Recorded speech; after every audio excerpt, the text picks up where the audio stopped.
Good morning, everybody. It's 9 o'clock, and 9 o'clock is with me, Father Warner. We are in Friday of the 11th week in Ordinary Time, and we are back to the Book of Kings. Yesterday, we were in the Book of Sirach. Today, we are in 2 Kings, chapter 11. Now, we will do verses 1 to 4, and then 9 to 18, and then verse 20. So, let's look at it. I've entitled today's teaching, Mass Murder, a Historical Background into a Very Confusing Historical Text. But let's read it, 1 to 4 and then 9 to 18 and verse 20. Now when Athaliah, Ahaziah's mother, saw that her son was dead, she set about to destroy all the royal family. But Jehosheba, king of Joram's daughter, Ahaziah's sister, took Joash, son of Ahaziah, and stole him away among the king's children who were about to be killed. She put him and his nurse in a bedroom. Thus she hid him from Athaliah so that he was not killed. He remained with her 6 years, hidden in the house of the Lord, while Athaliah reigned over the land. But in the 7th year, Jehoiada summoned the captains of the Carites and of the guards, and had them come to him in the house of the Lord. He made a covenant with them and put them under oath in the house of the Lord. Then he showed them the king's son. The captains did according to all that the priest Jehoiada commanded. Each brought his men who were to go off duty on the Sabbath with those who were to come on duty on the Sabbath, and came to the priest Jehoiada. The priest delivered to the captains the spears and the shields that had been King David's, which were in the house of the Lord. The guard stood, every man with his weapons in hand, from the south of the house to the north side of the house, around the altar and the house, to guard the king on every side.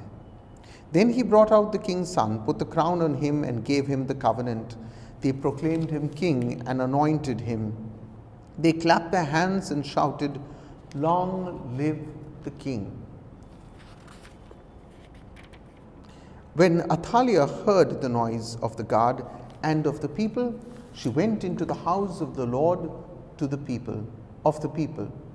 When she looked, there was the king standing by the pillar, according to customs, with the captains and their trumpeters besides the king, and all the people of the land rejoicing and blowing trumpets.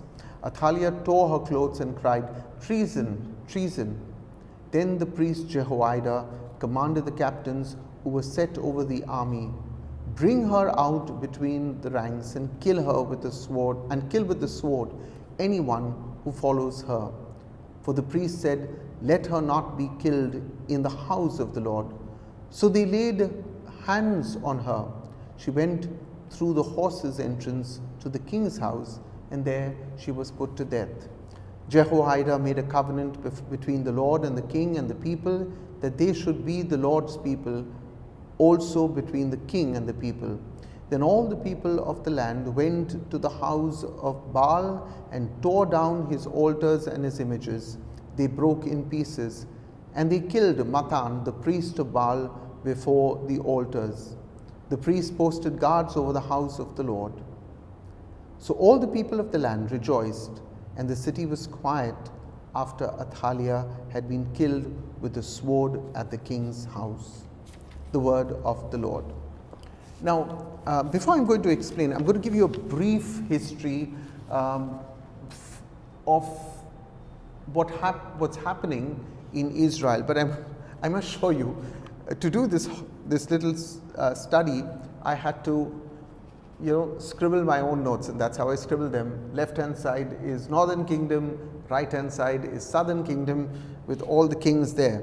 And then very often there is a correlation between the two of them. But I'm going to explain this text to you so that you understand it. So pay attention, and if you don't get it at once, which you may not, play it all over again, this time with pen, paper and your Bible, if you're really serious about Bible study. But for those who just like to listen to a reflection, I have some thoughts also in this teaching for you. Now, let's come to the background, the historical background. So you'd remember that the United Kingdom, not the UK or from which London is the capital, but the United Kingdom of Israel was divided after Solomon's death. Solomon died in 931 BC. As I said yesterday to you, the 10 northern tribes which formed one kingdom, which is called the Northern Kingdom, followed King Jeroboam. And they followed King Jeroboam into idolatry. In fact, the northern kingdoms, the kings of the northern kingdom were never faithful to Yahweh. From day one, Jeroboam built altars to other gods, and he did it because he realized that in the southern kingdom they had the temple of Jerusalem. People would gravitate there. He didn't want people from the north to come to the south and gravitate to Jerusalem, so he built false temples in Samaria to false gods and encouraged his people into idolatry. This is in the northern kingdom. 10 tribes of Israel following Jeroboam in the northern kingdom. Now, Jeroboam is succeeded by 18 wicked kings, all of them unfaithful. The last one is a man called Hoshea. And it was in his reign, in Hoshea's reign, in the year 722 BC, that finally the Assyrians captured and ultimately brought about the end of the northern kingdom. The Syrians or the Assyrians are also referred to as the kingdom of Aram. So Arameans, you will see this very often, not Armenians but Arameans, from the kingdom of Aram. Aram is also Syria. Now let's come to the southern kingdom. As far as the southern kingdom is concerned, two tribes form the southern kingdom, the tribe of Judah and the tribe of Benjamin, and they are followed by a king called Rehoboam. Remember, in the north it is Jeroboam, in the south it is Rehoboam, and Rehoboam was also the son of Solomon. Rehoboam was succeeded by 11 bad kings and 8 good kings. So there were 19 kings. Of the 19 kings in the southern kingdom, 11 went into idolatry. Only 8 of these kings were faithful. So totally in Israel, only 8 kings were ever faithful to God. Now, it is through this line of succession that we find our character, Queen Athaliah, of today's narrative. We are in the southern kingdom. Queen Athaliah belonged to the northern kingdom. She was a princess who finally comes and marries into the southern kingdom. Now, after King Rehoboam was from 931 to 913 BC, his son Abijah reigns very briefly in the year 912 BC, and Abijah is succeeded by his son Asa. You will see this in the genealogies in the Gospel of Luke. So Asa is succeeded by his son, and his name was Jehoshaphat, and Jehoshaphat reigns until the year 848 BC. Now, if you have the time, take pen and paper and write what I am saying, because it really helps you to put the list of kings. Sometimes at the end of the Bible, you will find the list of the kings in the northern kingdom and the southern kingdom. It's a great sheet to have. Google it, you will find the same. Now, Jehoshaphat was a godly king, and we are told in scripture in 1 Kings 22:43 that he did not turn aside from doing what was right in the eyes of the Lord. So we are in the southern kingdom. We are with a king called Jehoshaphat. He is a godly king. He's one of those 8 godly kings. However, Jehoshaphat made one disastrous mistake. He made peace with the wicked king Ahab of the northern kingdom, and Jehoshaphat married his son. He had a son called Jehoram.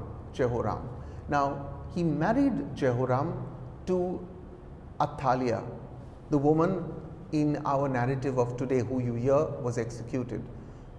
Now, the results were disastrous. In getting his son married to Ahab and Jezebel's daughter, in doing this, Jehoshaphat welcomed literally a poisonous viper into his family, and he exposed his very son to a woman who was dedicated to doing evil. Athaliah pollutes her husband Jehoram and leads this virtuous man, son of a virtuous king, leads him astray from Yahweh. And this is why I always say, be careful who you associate with. Yeah, sometimes you think, oh, a marriage really can't destroy our family. Oh, it just does. And then you regret for the years to come. Those of you who have gone through this know exactly what I'm talking about. Now, after Jehoshaphat's death, Jehoshaphat, remember, the king of the southern kingdom, a good king, after his death, his son Jehoram, who had married Athaliah, the woman who was executed, the queen executed. So Jehoram, with Athaliah at his side, becomes the king of the southern kingdom called Judah. Now, we know that Jehoram ruled only for 8 years. He ruled until the year 841 BC. But during this time, we are told that the sons of Athaliah, so this wicked queen's sons, that wicked woman as she is called, had presented all the dedicated things of the house of the Lord, that is to say, all the vessels of the Lord she had taken and she had offered it to the false god Baal. We can read this in 2 Chronicles chapter 24 verse 7. Now, where did this idolatry come? Because Jehoram and Jehoshaphat were good kings, they were faithful to the Lord, and then through marriage they allowed literally a poisonous viper to get into their house. Where did Athaliah, this princess, get all of these pagan thoughts and beliefs and practices? From her parents, Ahab and Jezebel, the queen and the king of the northern kingdom. So now I need to pause a little and explain a word when you read the Bible, a name that will cause a bit of confusion. You are going to hear this name Jehoram. Now, straight away I want to say, northern kingdom on one side, southern kingdom on one side. There is a Jehoram as king in both the kingdoms, not at the same time, and that's what creates the confusion. So pay attention to this. Yeah, I'm trying not to use my hands too much, but anyway, in the northern kingdom, remember there was King Ahab, and he had a son called Jehoram. Now this Jehoram was also known by his pet name called Joram. So if you see Jehoram and Joram in the northern kingdom, they are one and the same. Now Jehoram or Joram, the son of Ahab, he is killed by his commander, a man called Jehu. Jehu will later become king. So King Jehu, who is in the northern kingdom, will also kill King Ahaziah on this side, on the southern kingdom. And Ahaziah is the son of the southern king, who was also named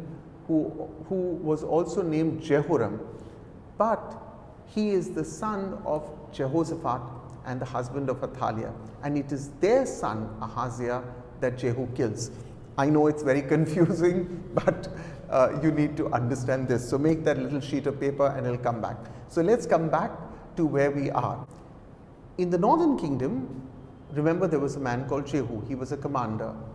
Jehu kills Jehoram, also as I said called Joram. Jehoram was the son of Ahab. He kills him because he has been unfaithful to God. Now, Jehoram was the king of the northern kingdom, remember?